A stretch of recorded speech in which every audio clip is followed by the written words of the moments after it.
ये रजब भट्ट आप स्क्रीन में देख सकते हैं कि पुलिस ने उसको प्रोटेक्ट किया हुआ है। इस टाइम जो है नदीम नानी वाला भी साथ है, पुलिस की बड़ी नफरी यहाँ पे मौजूद है जो प्रोटोकॉल।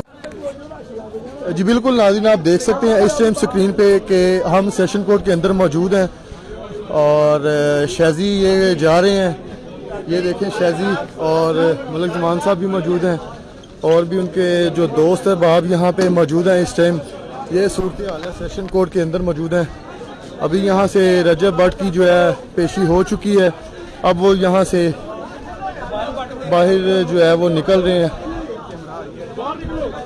आप देख सकते हैं कि इस टाइम कितना ज़्यादा क्राउड यहाँ पे मौजूद है। ये देखें नाज़रीन, रजब भट्ट जो आ गया ये के साथ रजब भट्ट को जो यहाँ पे पेश किया गया और आप देख सकते हैं कि ये सूरत हाल है सेशन कोर्ट के अंदर। अभी हम मौजूद हैं। आज जिस तरह से रजब भट्ट को यहाँ पे पेश किया गया और आप देख सकते हैं कि यहाँ पे रजब भट्ट को जो है वो लेके जा रहे हैं। यहाँ पे हाई सिक्योरिटी में रजब भट्ट को जो है वो लाया गया है।